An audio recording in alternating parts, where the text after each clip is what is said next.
My name is Iris. I am 26, a single mom, and I am not the kind of woman who writes long speeches in her head after an argument. I do not rehearse comebacks. I do not slam doors. I keep lists, I keep schedules, I keep receipts, and I keep my face steady when the room tries to decide what I am worth. My son, Evan, is 6 small for his age, the kind of kid who counts down to Christmas on his fingers like it is a job he takes seriously. This year he made little paper tags for every present and wrote names in careful block letters. He even wrapped one box himself with tape that stuck to his pajamas and his hair, and he laughed like the tape was the funniest thing he had ever met. My mother, Linda, is 52 and sweet in the way that looks good in public. She notices what people notice. She knows which casserole dish to bring to church and which smile to wear when someone says something sharp. My stepdad, Frank, is 58 and believes the world is soft, which is his favorite excuse for being hard. He calls it humor. He calls it lessons. He calls it tradition. He has this habit of saying things like, "I am just being honest," as if honesty is a license to hurt. Christmas morning, December 25th, 2023, Lancaster, Pennsylvania. The kind of gray cold that makes the house sound older than it is. The living room smelled like ham warming in the oven, coffee gone lukewarm, and pine needles that had started to dry out. The tree leaned a little to the left because the stand was missing one screw, and the lights blinked like they were tired. The local news murmured from the TV volume low, just loud enough to make the room feel occupied. The heater rattled on and off like it could not commit. Aunt Sherry was already laughing at something on her phone. My cousin Brad was doing that thing where he keeps his camera ready like every family moment is content. Frank stood near the tree with a mug that did not smell like coffee. Evan sat cross-legged on the carpet, hands folded in his lap, waiting for the signal like he was in a school play. Then Frank said, "Hold up, safety first." He said it like a joke, but he reached down and grabbed one of the presents. It was wrapped in snowman paper Evan had picked at the dollar store, and I knew what it was. A small set of building blocks Evan had saved up for. He had been dropping coins into a jar for weeks, proud like he was buying a house. Evan started to say Grandma helped me wrap, but Frank cut him off with a grin that asked the room for approval before anything had even happened. He shook the box beside his ear, exaggerated like a cartoon. "Listen to that! Cheap plastic." He glanced at me. "You buying him junk now?" Evan blinked, confused, still smiling because kids will keep smiling until the world teaches them it does not matter. Frank lifted the box higher. I remember the exact angle of his wrist because it was casual, almost bored like he was taking out trash. He brought it down hard against the hardwood floor. The sound was not dramatic. That was the problem. It was a blunt crack, followed by a soft rattle of pieces settling into their new broken places. Evan flinched just once, a tiny jerk of his shoulders, like his body tried to protect him before his mind could catch up. Frank laughed. Sherry laughed louder, a bright, sharp sound. Brad let out this whoop and pointed his phone at Evan. Linda did that thin little chuckle she uses when she is trying to keep the air light. The laugh moved through the room like permission. Frank picked up another present, then another. He did not smash them all at once. He paced it out like a man telling a story. The first box hit the floor, then the second. Paper tore, tape snapped. One plastic toy made a sound like it gave up. Evan opened his mouth, then closed it. He looked at me not to ask for help, but to check the temperature of the room. Kids are smart like that. They learn quickly whose feelings matter most. Frank kept going. "Kids need to learn disappointment," he said loud enough for everyone to hear like he was teaching a class. "This is why the country is soft." He shook his head like he was tired of carrying the world on his back. Sherry said, "Oh my God, Frank, you are terrible," in the tone that means, "Keep going." Brad leaned in and whispered, "This is gold," and I felt something inside me go quiet. Not rage, not panic, something colder. Evan stared at the torn wrapping, the broken bits, the little paper tags he had made with his own hands, now curled and useless. His face did not crumple. He did not cry. He went still. His eyes went flat like a light turned off in a room nobody bothers to enter. That was the moment that took my breath, not the smashing, not the laughter. It was the speed at which my son learned to disappear. I heard Linda say Frank, please, but she was already bending to pick up scraps cleaning before checking the child the same order she has always chosen. Frank tossed one last present toward the corner like it was a joke with a punchline. Then he looked at Evan and said, "Say thank you." Evan swallowed. His small throat moved like it hurt. He whispered, "Thank you," and the room laughed again, softer this time, satisfied. My hands stayed at my sides. I did not shout. I did not lunge. I watched Evan's fingers curl into his pajama pants, gripping fabric like it could anchor him. I watched Brad keep filming because of course he did. I watched Sherry wipe tears of laughter from her eyes because it was so funny when a kid learns humiliation early. And I watched Frank look pleased with himself like he had done something noble. In that quiet, something inside me made a decision. I did not know the details yet. I did not have a plan. I only knew I was done being the person who smooths things over so everyone else can keep pretending. I was done paying for peace that only existed when I stayed small. I did not win by yelling. I won by letting the truth do what it always does work. If you have ever been told to keep the peace while someone else broke your child's heart, say I see it in the comments. After the laughter settled into that heavy, satisfied quiet, the kind that tells you the room thinks the moment is over, my mother Linda moved first. She always does.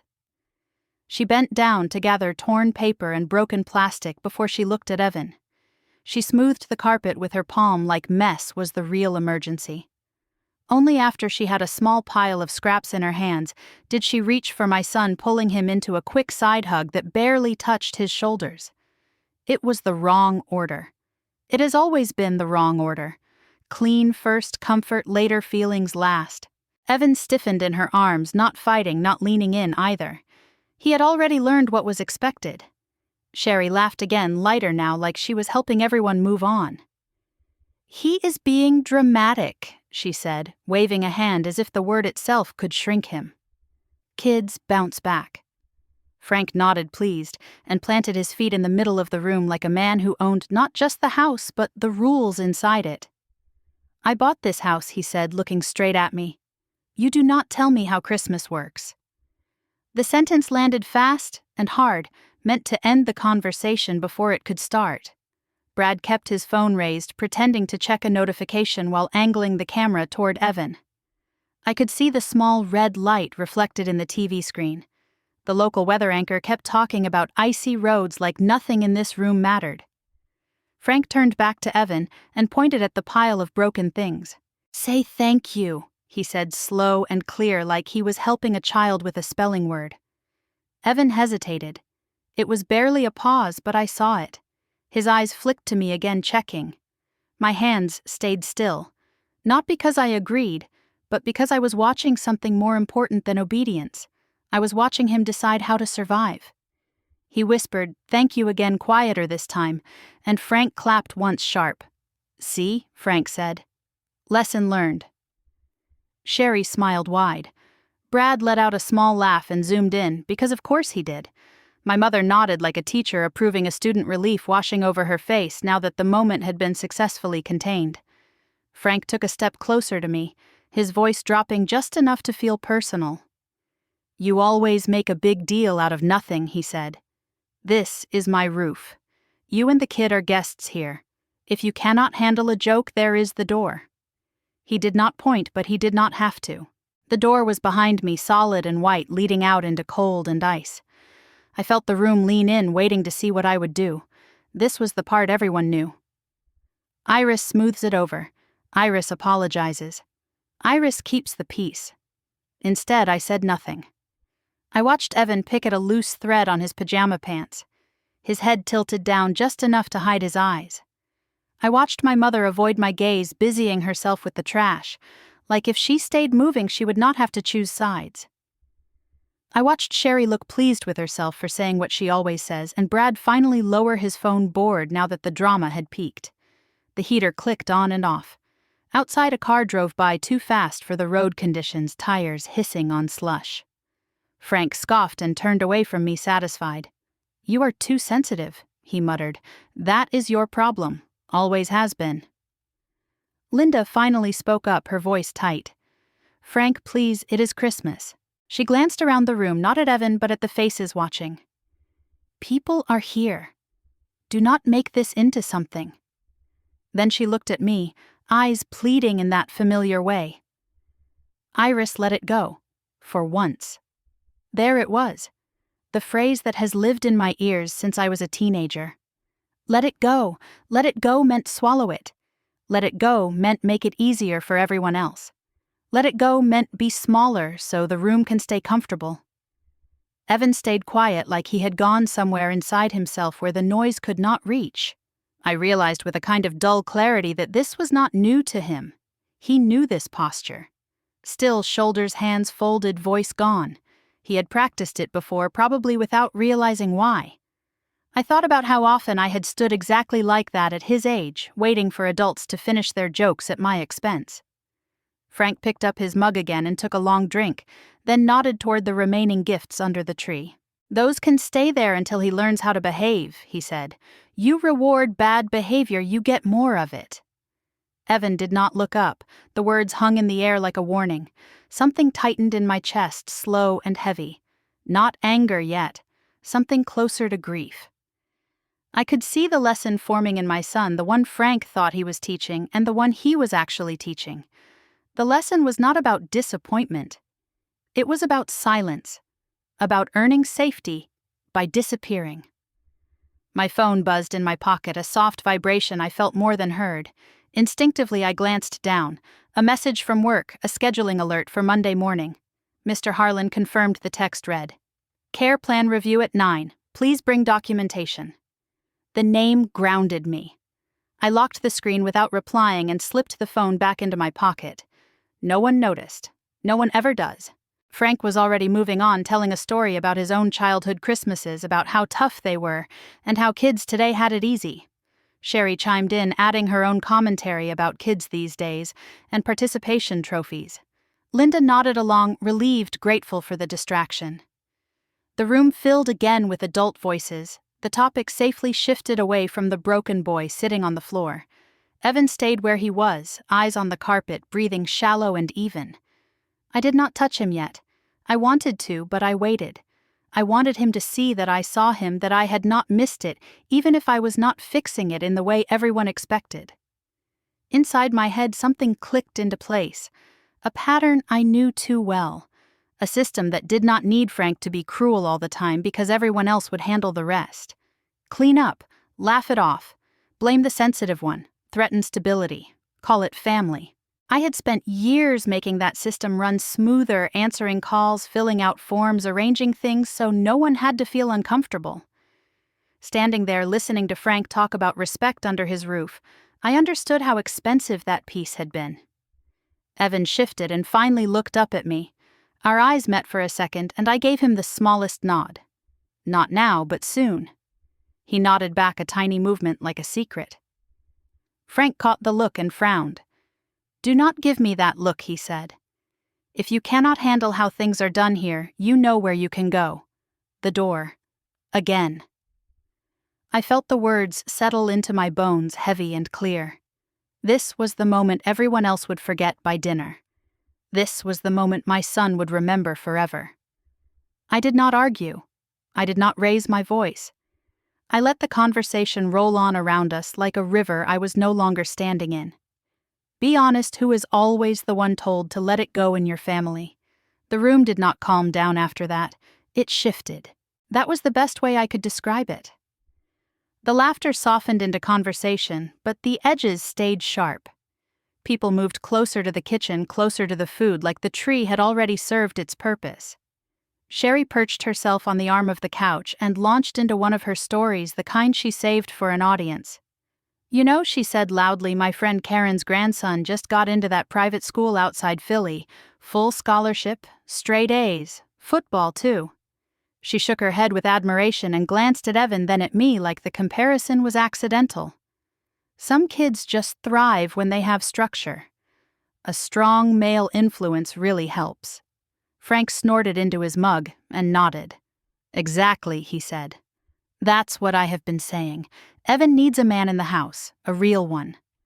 The words landed with intent, not shouted, not dramatic, just placed carefully where they would hurt the most. Evan sat beside the coffee table, now lining up the unbroken pieces of wrapping paper, trying to make sense of them. He did not look up. Linda laughed lightly, the sound brittle. "Frank," she said, "don't start. It's Christmas. People are here." She turned to me, then her smile stretched thin. "Iris, please. Don't make this a thing. Don't embarrass me." The sentence hit harder than Frank's did, because Frank had never hidden who he was. Linda still pretended she was protecting everyone.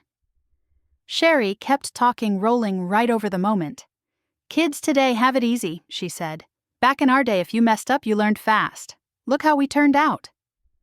She laughed, pleased with herself. Brad nodded absently, scrolling now the recording already uploaded somewhere, I was sure. Frank leaned back in his chair and crossed his arms, settling in. "You coddle him too much, Iris," he said. "That's why he's like this. Always quiet, always looking around like he's waiting for permission." He glanced at Evan, then back at me. "You overreact to everything.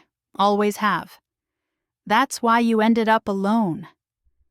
The room went quiet for half a second, the kind of quiet that tells you everyone heard it. Linda inhaled sharply, then said nothing. She looked at the floor, at the rug, anywhere but at me. Evan's fingers stopped moving.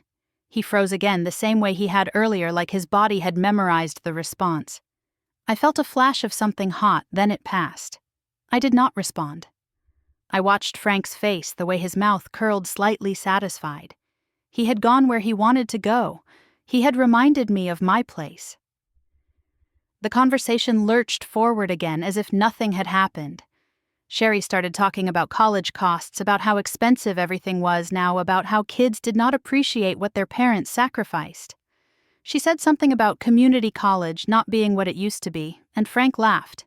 "Yeah," he said, "some people just quit when things get hard." I remembered the day I dropped out. I was 19, exhausted, pregnant, sitting in an advisor's office with a list of options that all cost more than I had. I remembered calling my mother from the parking lot, crying, and her telling me we would figure it out. I remembered Frank standing in the doorway that night, arms crossed, telling me choices have consequences. The memory slid over the present like a double exposure. Me then, standing stiff while adults talked about me like I was not there. Evan now doing the same. The realization settled in, slowly, painfully. This was not about Frank having a bad day. This was a system. Sherry provided the comparisons. Frank delivered the verdicts. Linda kept the peace by asking the smallest person in the room to carry the discomfort. And I had been part of it, letting it happen because it was easier than pushing back. Linda finally came over to me, lowering her voice. "Iris," she said, "you know how he is. He doesn't mean it. He had a rough upbringing. Just ignore him. We'll talk later." Her hand rested on my arm for a second, light, reassuring, and then she pulled away before I could say anything. It was the same pattern she had used my whole life. Acknowledgement without action, sympathy without protection. Evan shifted closer to me on the couch, his shoulder barely touching my leg. I placed my hand on his back, slow and steady, letting him feel that I was there. Frank watched the movement and frowned. "You're doing it again," he said. "Making him dependent. He needs to toughen up. This world won't go easy on him just because you want it to." Sherry hummed in agreement. "He's right, Iris. Boys need discipline, not all this sensitivity." I thought about how often sensitivity was just another word for noticing harm. I thought about how discipline in this house always seemed to flow in one direction. The room felt smaller, like the walls were inching closer. I reached into my pocket without thinking and felt my phone there. The weight of it was grounding. When no one was looking, I pulled it out just enough to check the screen. A folder icon stared back at me. Care plans. Documentation. The work I did every day. The files I kept organized because people's lives depended on them. The habit of recording, of tracking, of not relying on memory or goodwill. I slipped the phone back into my pocket. Frank's voice rose again, telling another story about his own father, about how harsh he had been, and how it made him strong. Sherry laughed at the right moments. Brad nodded. Linda smiled when she was supposed to. The performance continued. Evan leaned into my side, his head resting briefly against my arm. Then he straightened again as if reminding himself not to take up too much space. Something in me broke open quietly. Not in a way anyone could see. It was the last piece of denial falling away. My mother was not confused. She was choosing. She was choosing appearances over her grandson. She was choosing comfort over truth. Frank caught my eye again, challenging, daring me to react. I did not give him what he wanted. I breathed in, slowly counting, without moving my lips the way I do when a situation requires patience. I thought about how many times I had swallowed words to keep a table nice. I thought about how many holidays had ended with me apologizing for things I had not done. If you have ever swallowed your anger just to keep the table nice, you are not alone. Frank smirked and shook his head. See, he said to the room, she always looks like that, like she's better than everyone else. That's what happens when you think you know everything. Evan did not look up. Linda said nothing. Sherry laughed softly and the sound made my skin crawl. I looked around the room one last time, taking in the faces, the decorations, the mess that was already being erased. I understood then that this was not going to change because I asked nicely. It was not going to change because I explained myself. The favoritism was baked in, the cruelty was casual, and the silence that followed it was a choice. Evan pressed his knee against mine again, small and warm, and I let my hand rest there steady. I did not speak, but inside something had shifted for good. I did not leave the house right away. That was important. Everyone expected me to grab Evan and go to create a scene they could later summarize as me being dramatic. Instead, I stood up calmly and said I needed a minute, then walked toward the kitchen like I was going to get more coffee. No one stopped me. They never do when you play the role they assigned you. The kitchen light was too bright after the dim living room, and the sink was full of dishes from the night before, plates stacked in uneven towers, a fork balanced on the edge like it might fall if I breathed too hard. I turned on the faucet and let the water run over my hands longer than necessary, watching the steam rise. The sound filled my ears and pushed the room away. I scrubbed slowly, not because my hands were dirty, but because the repetition steadied me. Wash, rinse, breathe.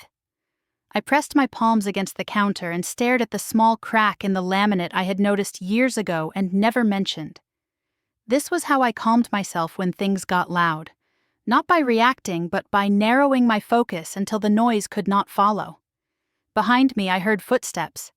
Linda's voice came low and urgent.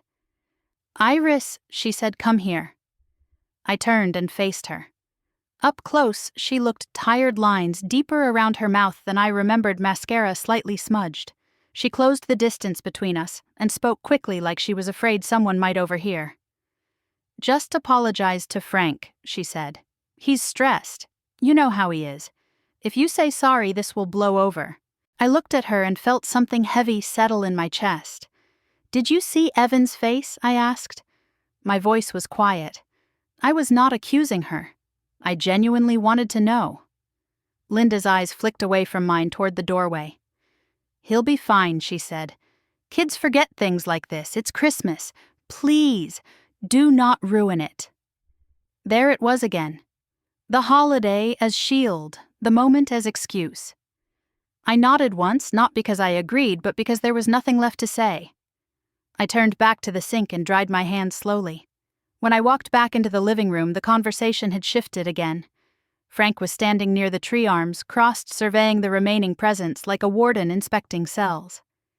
Evan sat on the floor closer to the couch, now his knees pulled up to his chest. Frank cleared his throat and announced loud enough for everyone to hear that the rest of the gifts would be staying put. "Until he learns how to behave," Frank said, gesturing at Evan like he was a problem to be managed. "Actions have consequences." He smiled, pleased with himself. Sherry laughed softly and said something about tough love. Brad glanced up from his phone long enough to smirk, then went back to scrolling. Evan's shoulders curled inward and I saw his jaw tighten. He did not protest. He did not ask why. He had already learned that questions only made things worse. That was when it happened. Not a dramatic moment. No music, no shouting. Just a clear, quiet shift inside me. And that's when I decided I was done protecting people who were actively hurting my child. I did not announce it. I did not explain it. I simply stopped. Frank looked at me, waiting for the apology Linda had promised him. I met his gaze and said nothing. The silence stretched uncomfortable now, not the cozy kind. Frank scoffed. Figures, he muttered, always with the attitude. He turned back to Evan and said, "Maybe next year will be better, if you earn it." Evan did not respond.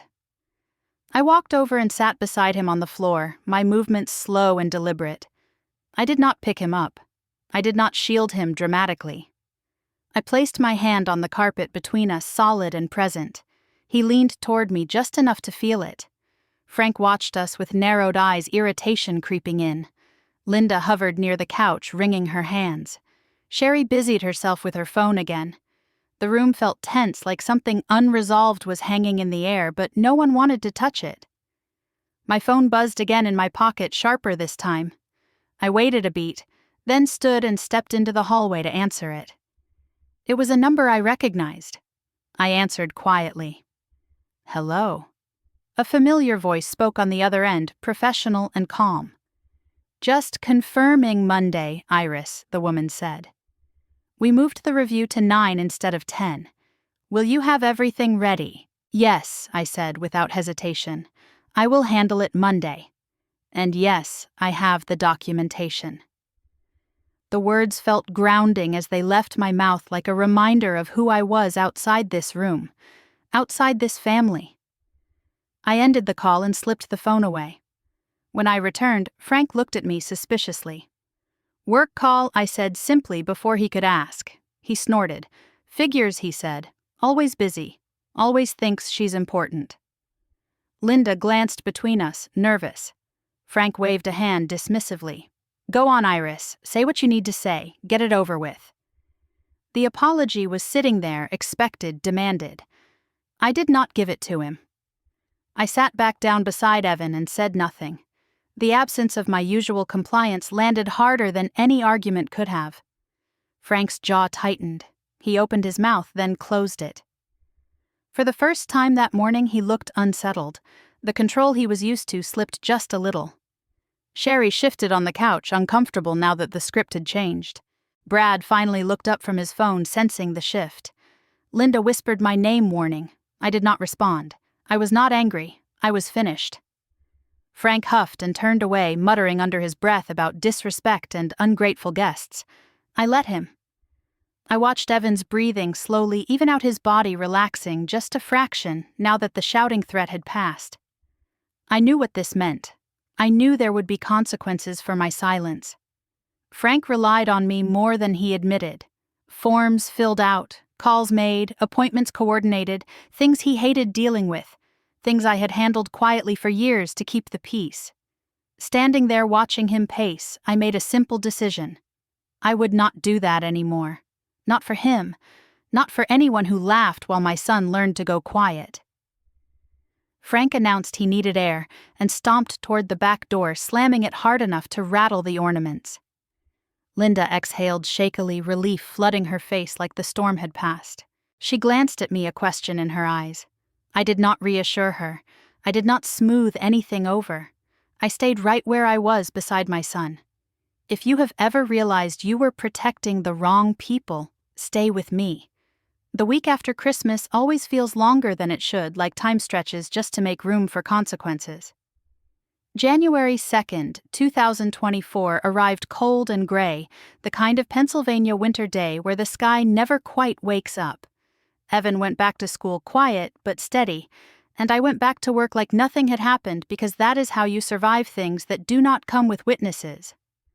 Frank did not call me for 3 days. That alone told me something had shifted. He usually needed something from me by Monday morning, some form, some appointment, some call he did not want to make himself. When the call finally came, it was mid-morning, his number flashing on my screen while I was reviewing files. I let it ring twice before answering. "Iris," he said without greeting. "We have a problem." He explained quickly and patiently that Linda needed paperwork updated for her medical equipment coverage. He said it like it was a minor inconvenience, like something that should already be handled. I listened without interrupting the way I always had. When he finished, I said calmly, "You should call the provider yourself." There was a pause on the line. "What do you mean?" he asked. "I mean, you should call them and ask what they need," I repeated. "I have meetings today." Frank scoffed. "This is your thing," he said. "You know how to talk to these people." I kept my voice even. "They will explain the process," I said. "Just follow their instructions." Then I ended the call. I sat there for a moment afterward, my hand resting on the desk, feeling the quiet settle. It was not anger that drove me. It was clarity. Frank called again that afternoon, then again the next day. I did not answer. On Thursday, Linda left a voicemail, her voice tight and worried. "Iris, please call me back." Frank says the appointment got canceled. I listened to the message twice, then deleted it. On Friday, a letter arrived at their house. I did not see it, but I heard about it. Frank called me furious now, his voice loud enough that I had to hold the phone away from my ear. "They denied it," he shouted. "They said something about missing documentation. This is your fault." I stayed quiet until he ran out of breath. "Did you submit the forms they asked for?" I asked. "Of course I did," he snapped. "I told them what they needed to know." I asked again, slower. "Did you submit the forms they asked for?" He cursed and hung up. Over the next week, the fallout spread in small, unglamorous ways. Appointments canceled. A new fee added because of missed verification. A follow-up letter requesting clarification of income and address.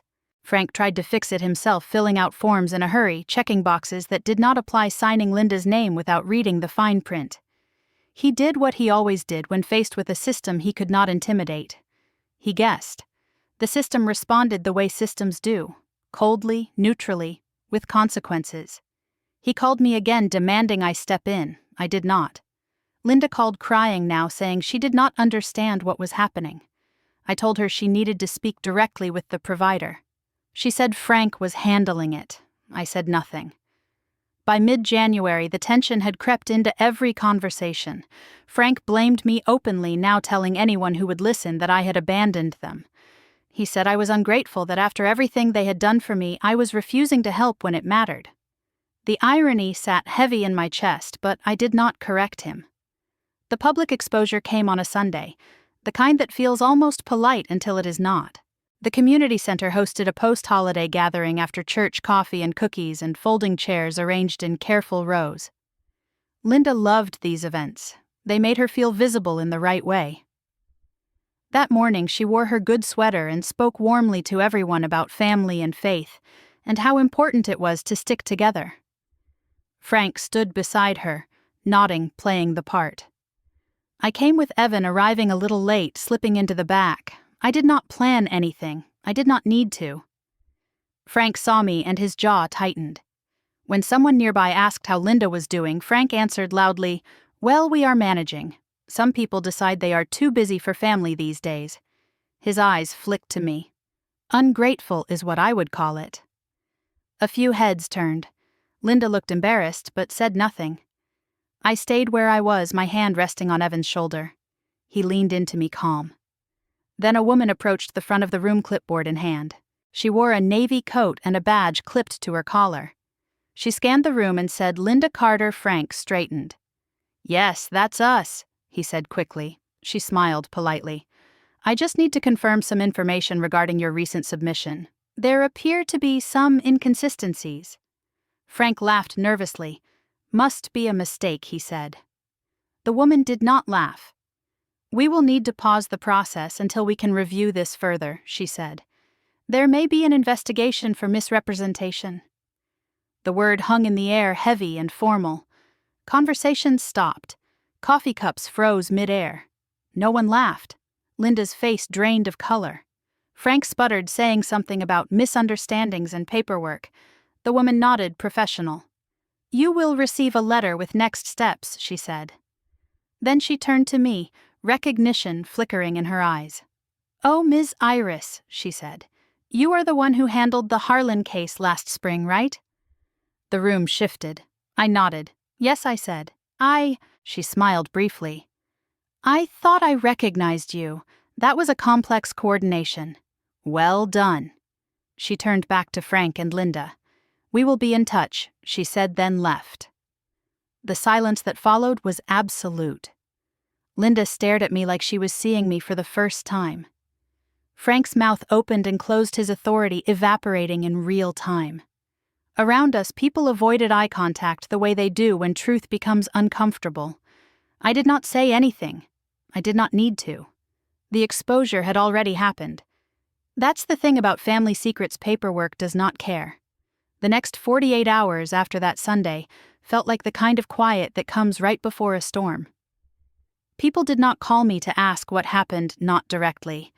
They just looked at me differently at drop-off at the grocery store in the church hallway. It was not curiosity the way teenagers have it. It was the careful adult kind, the kind that says we saw something and we are deciding what it means. Frank did not speak to me at the community center after the coordinator left. He just stood there, stiff jaw-clenched eyes fixed on the floor, as if the tiles might offer him a way out. Linda tried to recover, tried to smile and say something about misunderstandings, but her voice shook. I took Evan's hand and walked out without saying goodbye to anyone. I was not being dramatic. I was giving the moment room to stand on its own. The call came that night. Frank's name lit up my phone at 9:17. I let it ring until voicemail. He called again at 9:25. Then Linda called. Her voice was thin and frantic. Iris, please, she said. You have to help us. They said they are freezing the benefits until we submit more documents. They want bank statements. They want proof of address. They said there could be penalties. Frank was in the background pacing, swearing under his breath. I listened and said nothing. Linda kept talking faster now. Frank didn't know what to put on the form. He thought he was helping. He thought it was fine. Iris, just fix it. You always know how to fix things. That was the first time she had used that word. Always. It landed like a weight. I asked one question. Did you see Evan's face when Frank smashed his presents? Linda went silent. Then she said, Iris, this is different. This is serious. I closed my eyes for a moment. It was serious. It had always been serious. I told her calmly, you should follow the instructions in the letter. Call the number they provided. Linda's breathing turned sharp. Frank grabbed the phone from her. Iris, listen, he said, and his voice was different. Lower. Controlled. The voice people use when they are trying to sell you something. We are family, he said. We need to handle this together. I almost laughed, but I did not. Frank continued, smoothing his tone. I did not mean it, he said. The thing at Christmas. It was a joke. You know I joke. He paused, as if waiting for me to accept that explanation. I said nothing. He tried again. Linda is stressed, he said. She is not sleeping. We just need you to make a couple calls, straighten it out, and then we can move on. You can bring Evan over and we will do a proper Christmas redo. The word redo hit me like cold water. As if you can redo a child learning to go quiet. I spoke then and my voice was flat. You laughed while my son learned to go quiet, I said. Frank inhaled sharply. That is not fair, he snapped, anger flashing through the nice voice. I caught it and let it pass. I did not argue. I did not explain. I added one more sentence. I am not your cleanup crew. Silence on the line. Then Frank's voice rose again, frustration cracking through. After everything we have done for you, he said, you lived here, you slept under this roof. Your mother fed you. And this is how you repay us. I did not correct him. I did not remind him of the costs. I let him hear himself. Linda grabbed the phone again, crying now. Iris, please, she said. They said if we do not respond by Friday, there will be more consequences. They will charge fees. They will report something. I do not even understand what they are saying. Just help me this one time. I pictured her at the sink on Christmas morning, wiping the floor before checking on Evan. I pictured her in the community center, smiling about family values while Frank tried to shame me. I pictured the way she froze when the word misrepresentation was spoken aloud. I said quietly, call them Mom. Ask them what they need." Then I ended the call. The next day, Frank started the process without me. He called the provider, got put on hold, got transferred, got told to submit specific documents. He rushed through it and made more mistakes. A bank statement missing pages. An address that did not match because he had used a shortcut. A form signed in the wrong place. Each error triggered another request, another delay, another fee. The system did not care about his temper. It did not care about his excuses. It cared about accuracy. Linda called me again on Wednesday, not asking now, but accusing. "Do you know what people are saying?" she demanded. "They think we are dishonest. They think we tried to cheat. You embarrassed me at church. You made us look bad." I kept my voice calm. "I did not make you look bad," I said. Linda scoffed. "You could have helped," she said. "You chose not to." I did not answer. There was nothing to add. If someone only loves you when you are useful, that is not love. By Thursday night, Frank was not using the nice voice anymore.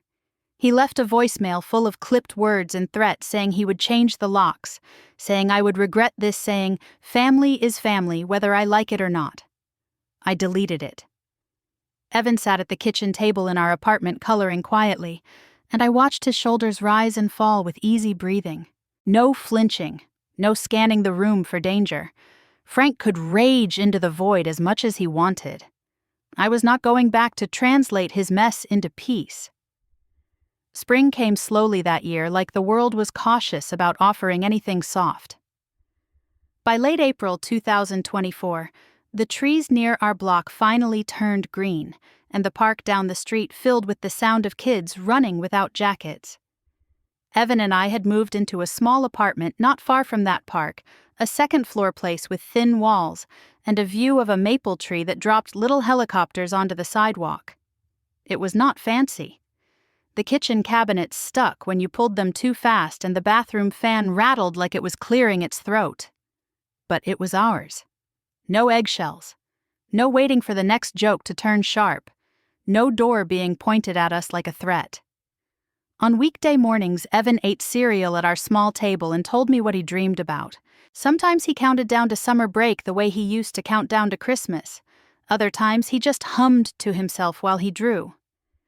The biggest change was the quiet inside him. It was still there, but it was no longer fear. It was just calm. One afternoon he knocked his juice cup over while reaching for a crayon. The orange liquid spilled across the table and dripped onto the floor. For a split second his body tensed, the old reflex trying to wake up. Then he looked at me. I did not flinch. I did not sigh. I reached for a paper towel and slid it toward him. He grabbed it and wiped the spill himself, tongue between his teeth in concentration. He did not cry. He did not apologize like he had committed a crime. When he finished, he looked up and smiled, small and proud. "I did it," he said. "You did," I answered. And that was all. Another day in May, we were walking through the park after dinner, the air warm enough to feel like a reward. Evan ran ahead to the swings, then slowed and came back to me with his hands in his pockets. He looked up at my face the way kids do when they are building courage. "Why did Grandpa break my toys?" he asked. The question was simple, but it carried months of unspoken things. I stopped walking and crouched so we were eye level. I kept my voice gentle. "He broke them because he wanted to feel big," I said.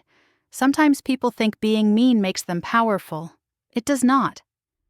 Evan frowned, thinking. "Did I do something bad?" he asked. "No," I said immediately. "You did nothing bad. You were excited about Christmas. That was good."